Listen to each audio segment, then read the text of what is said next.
In the previous day's video, we looked at all sorts of polygons and then how to figure out different angles, sides, names, things like that. Today we're going to look more specifically at quadrilaterals and even more specifically than that, parallelograms. Parallelogram is a type of quadrilateral. We're just going to focus on those today. We'll end up looking at squares, rhombi, kite, trapezoids, those kind of things, but for now just parallelograms. So we want to make sure that you guys are able to recognize parallelograms and identify the congruent parts of a parallelogram. So we have some relationships that we'll have here, and we'll have to go through and see what we can kind of indirectly prove again and what we can use going forward. So based on this shape and based on the name of a parallelogram, what it kind of looks like, I'd like you guys to just draw on this diagram what you think is true. Do you think a couple of angles are congruent? Do you think sides are congruent? Do you think sides are parallel? Which one, where? Just mark down. I'll give you guys maybe 5-10 seconds. Mark down what you think is true.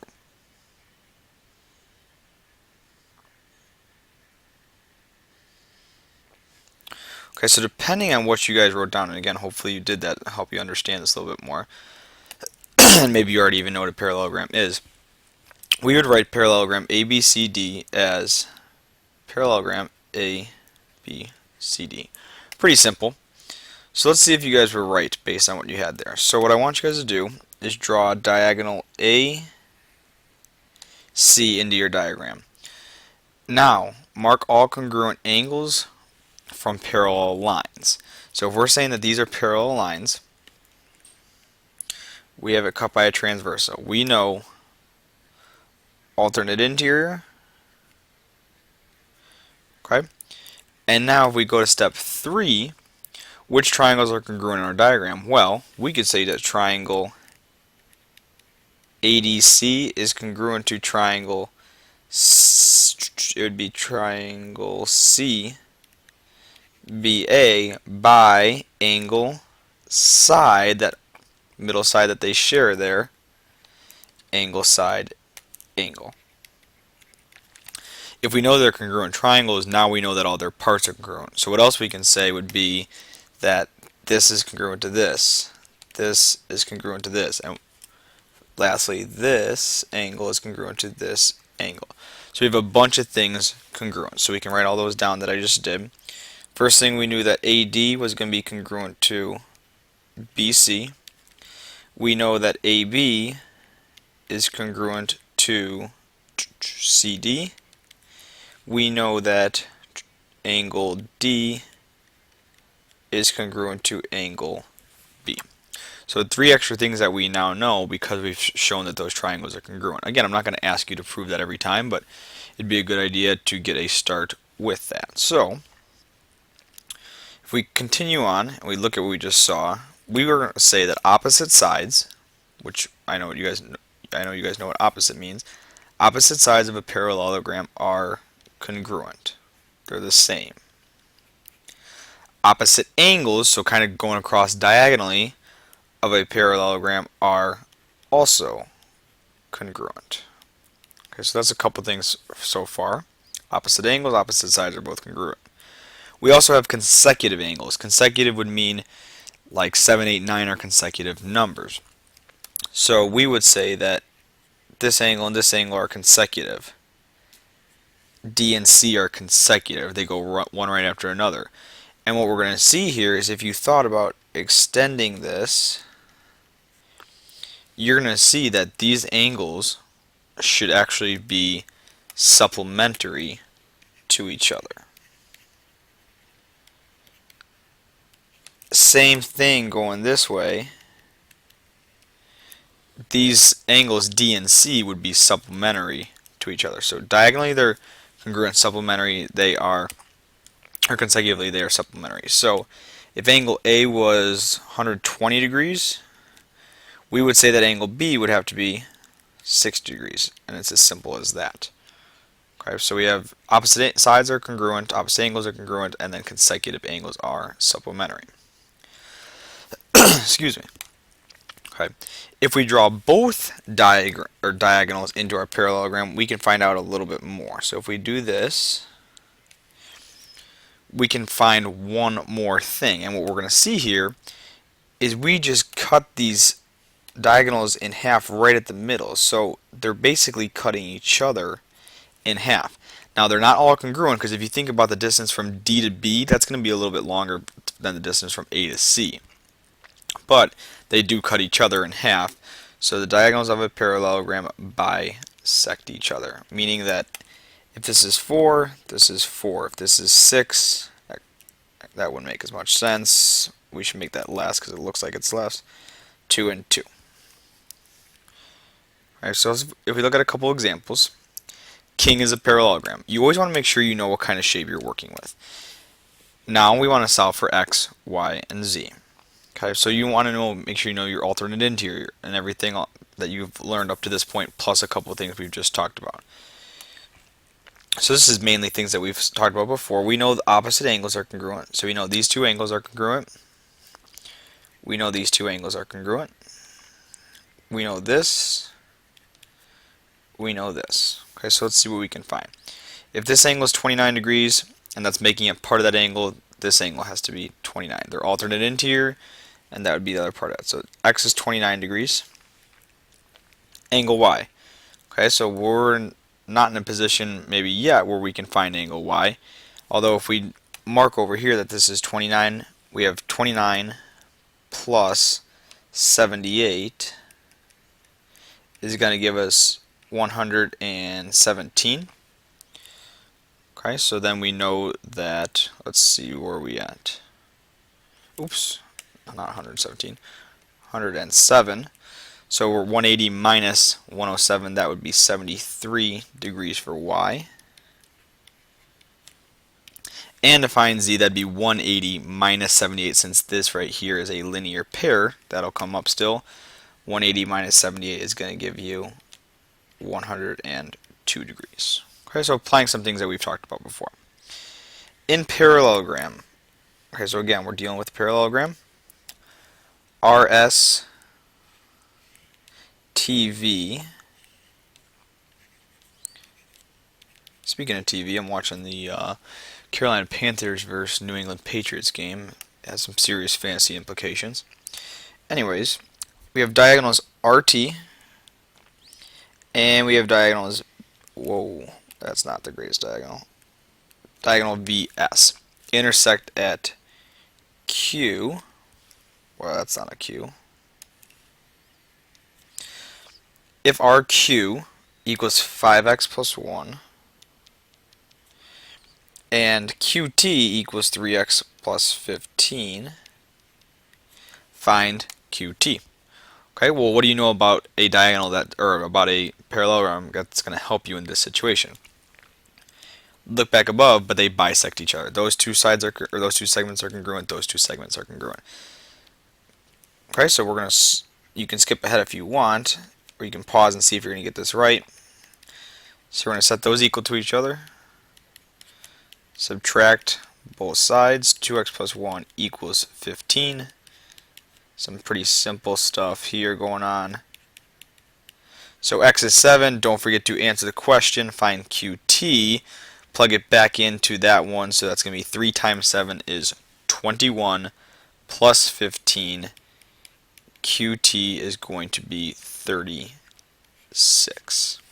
Okay, we had no units here, so we'll just leave it as 36. Example 3. Is each figure a parallelogram? Explain why or why not use evidence to support your reasoning. Well, given these angles, we know that we're supposed to have opposite sides congruent and consecutive sides supplementary. We're given these pieces of information. If I said this is 55 and I want my opposite side to be the same thing, or opposite angle to be the same thing, that's 55 and 55. Now the issue here, these are fine. Those add up to 180. These don't add up to 180. Those are not supplementary. So we would say no, we do not have consecutive supplementary angles. Okay, so same kind of idea over here. We know that this is 75, 75, which means this is 105 degrees. This needs to be 105 degrees. Double check your linear pair. Opposite sides are congruent. This side's 75, so opposite sides are, or opposite angles are congruent. consecutive sides are 180. All these consecutive sides all add up to 180. So yes, consecutive sides are supplementary, and consecutive angles are supplementary, and opposite angles are congruent. Okay, so we're looking for both those things. Number 4, three vertices of A, B, C, D are 1, negative 2. B would be at negative 2, 3. And D is going to be, so that was A, B, and D is at 5, negative 1, which is over here. So that's D. We can see that where C should be if it's a parallelogram. So we want to try and mark that. So far what we have, if I can draw this straight enough, is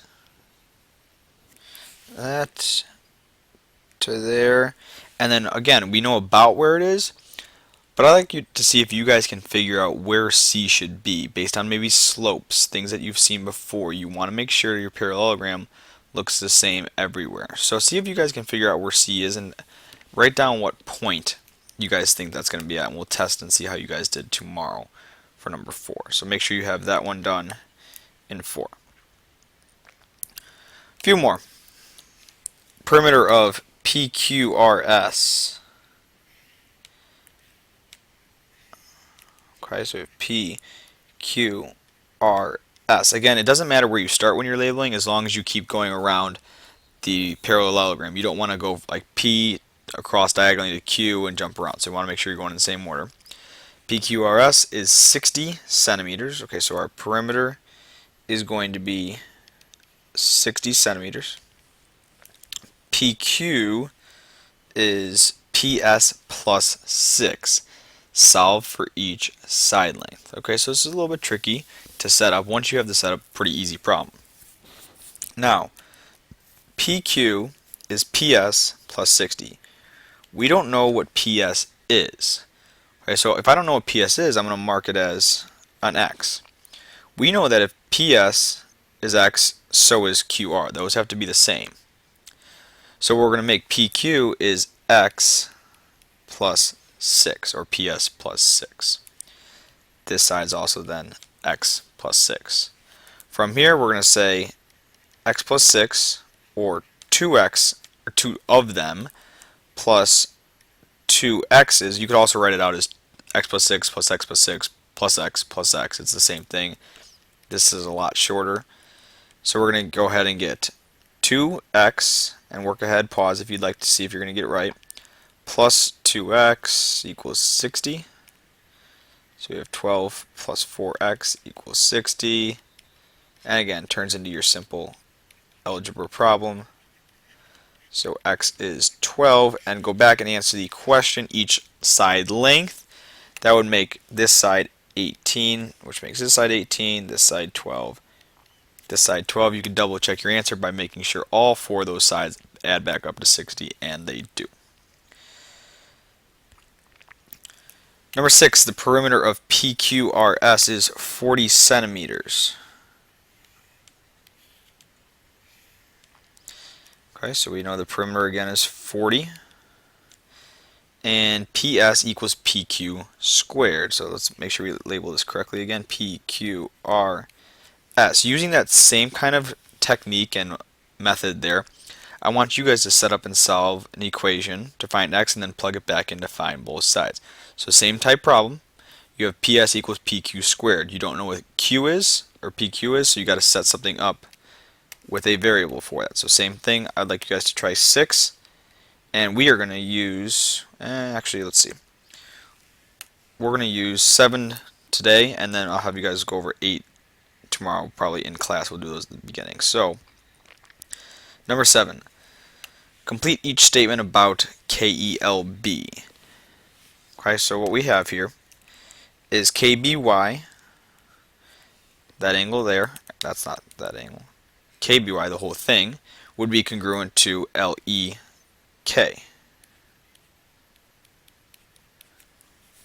Okay, so KBL goes with LEK. Now, if you want, you can erase BKE. So B to K to E goes with this angle down here. You would say, let's see, ELB. Erase if you want, and just kind of keep doing this process over and over again. See if you guys can fill in the last 8 of those. See if you guys can put those together. And then, let's see, we'll do 8A, and then I will leave 8B for the beginning of class tomorrow.